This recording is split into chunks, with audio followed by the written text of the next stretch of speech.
সম্মানিত বন্ধুগণ, আজকে আমরা সেই রাজারহাটের বিদ্যাধরপুরের যে মাঠে আমরা প্রকৃতির টানে আমরা এখানে একটু ওঠা বসা করি, সেই মাঠের চিত্র আপনাদের সামনে দেখাবো।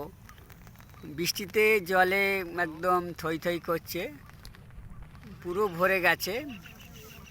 সেই চিত্র আপনাদেরকে একটু দেখাতে চাই।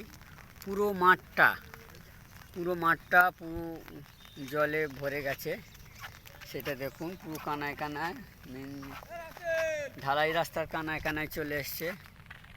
দেখুন পুরোটাই সেই মাঠের চিত্র আপনাদেরকে দেখাচ্ছি। পুরোটাই আছে, অনেক পানিতে ভরে গেছে। সেইগুলো দেখুন। এখনও মাছের সন্ধান পাওয়া যায়নি, সম্ভবত কিছুদিনের মধ্যে মাছের সন্ধান পাওয়া যাবে। যে আল্লাহ যে অফুরন্ত নিয়ামত এখানে মাছে যে দিয়েছে, যে পানিতে যে দিয়েছে, সেই মাছ আমরা পাবো আশা করতে পারি। গুঁড়ি গুঁড়ি বৃষ্টি হচ্ছে। মানারা, এখানে কি দেখতে এসছো? মাছ হচ্ছে কি দেখতে এসছো? কই দিকে তাকাও। মাছ এখানে অনেক দেখতে। জাল পাতা আছে, দেখছি। জাল কোথায় পাতা আছে? এই তো ওখানে। কই এই যে এখানে জাল পাতা আছে, এর মধ্যে জাল পাতা শুরু হয়ে গেছে। এই যে সরু ছোট লাইন মতো দেখা যাচ্ছে, আপনারা দেখতে পাচ্ছেন। অলরেডি জাল পাতা শুরু হয়ে গেছে, সবে মাঠটা ভরে উঠলো। এই যে দেখছেন আপনারা বৈদিক ভিলেজের পিছন সাইডটা, সেই জাল ফেলা অলরেডি, জাল পাতা শুরু হয়েছে। বেশ গভীর আছে, এটা বেশ গভীর, সেটা দেখছেন আপনারা। একটু দেখাই। এই মাঠে অনেক হাওয়া বাতাস বেশ লাগতো। এখানেই আমরা একটু অবসর সময় কাটাতাম প্রকৃতির মাঝে। কিছুদিন আগে আপনাদেরকে আকাশ দেখিয়েছিলাম, সেই এই মাঠেই দেখিয়েছিলাম, সেটা একটু দেখুন। এই প্রকৃতি আজকের ভরে উঠেছে বৃষ্টির পানি। এই যে আমরা বৃষ্টির পানি এখানে জমা হচ্ছে প্রচুর গ্যালন গ্যালন।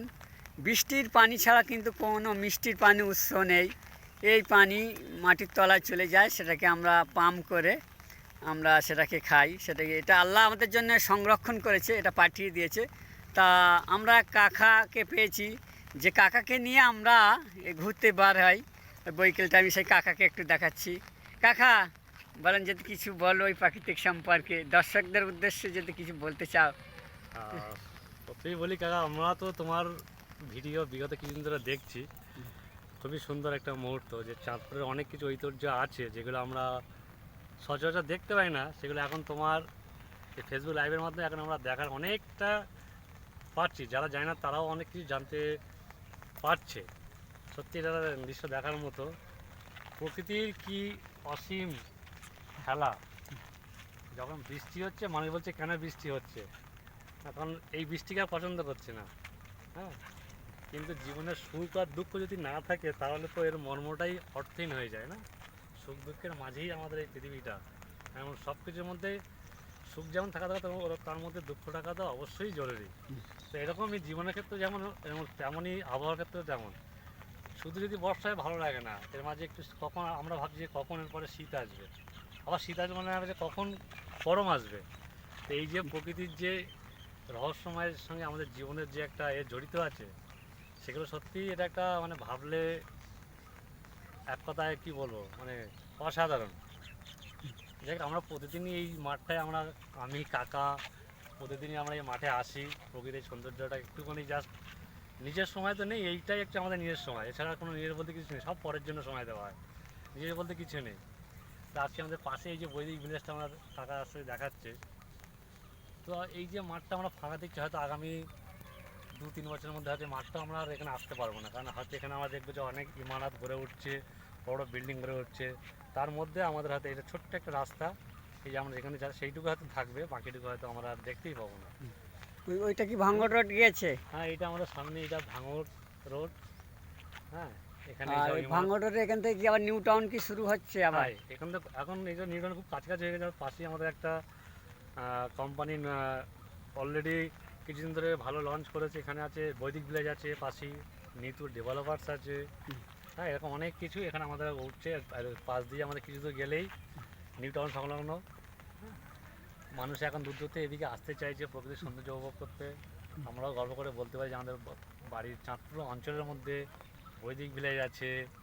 হ্যাঁ, তো এখানে আরও স্বাস্থ্যকেন্দ্র আছে, অনেক কিছু মিলিয়ে চাঁদপুর এর একটা কী বল বিপ্লবীদের একটা জায়গা। যদি আপনারা কোনোদিন বাগুতে, বিপ্লবীর জায়গায় বাগু। হ্যাঁ, যদি আমরা বাগুতে কোনোদিন যাওয়ার সৌভাগ্য হয় তো দেখবো যে বিপ্লবীরা অ্যাকচুয়ালি কোথায় এসেছিলেন সেই সময়। হ্যাঁ, নিকুঞ্জ সেন্টেন। নিকুঞ্জ সেন সরণি, বিনয় বাদল দীনেশের কিছু ওখানে আছে। হুম, তো চাঁদপুর সব কিছু মিলিয়ে একটা বলো কী বলবো একটা ঐতিহ্য। ঐতিহাসিক একটা ঐতিহ্যপূর্ণ একটা জায়গা যেখানে অনেক কিছু অজানা রয়ে গেছে। হ্যাঁ, সেইগুলো আমরা দেখতে পাই কাকারের ভিডিওর মাধ্যম দিয়ে, এবং কিছু দেখতে পাই ওই যে আরেকটা আমাদের লেখা দেয় আমাদের আমিন শফি। আমিন শফি ভাই, ওনার মাধ্যমে দিয়ে কিছু কিছু জানা যায়। হ্যাঁ, তো এইগুলোই ভালো লাগে, যে জীবনে তো সব কিছু তো চলবে, এই তো খাটতে হবে, খেতে হবে, সংসার জীবনযাপন করতে তো চলবে, তার মাঝে যে নিজস্ব যে যেটা থাকবে সেটা এইটা। তাহলে কাকার নামটা কি, যদি কাকার পরিচিতি একটা আছে, কাকার নামটা? তো আমার নাম ইয়াদুল হক, আমি এখানকারই বাসিন্দা। আচ্ছা আচ্ছা, কাকার একটা পরিচিতি আছে, কাকা খুব ভালো ফুটবল খেলতে ভালোবাসে এবং দীর্ঘদিন ধরেও খেলে ভালো, অনেক জায়গা থেকে ট্রফি ফফি এনেছে। কাকার একটা বিশাল সুনাম আছে। তাই এই হলো আজকের যে হাল হকিকাত চিত্র, সেটা দেখালাম আপনাদের। পর্বে এখানে দেখছেন যে কিছু ছেলেপিলে তারা মাছের সন্ধানে ঘোরাফেরা করছে, সেই চিত্রগুলো দেখাচ্ছি। সেই প্রাকৃতিক সৌন্দর্য ভরা এই আকাশ, গুঁড়ি গুঁড়ি বৃষ্টি, সব কিছু আপনাদেরকে দেখালাম। আবারও আপনাদের সঙ্গে দেখা হবে কোনো একটি পর্বে।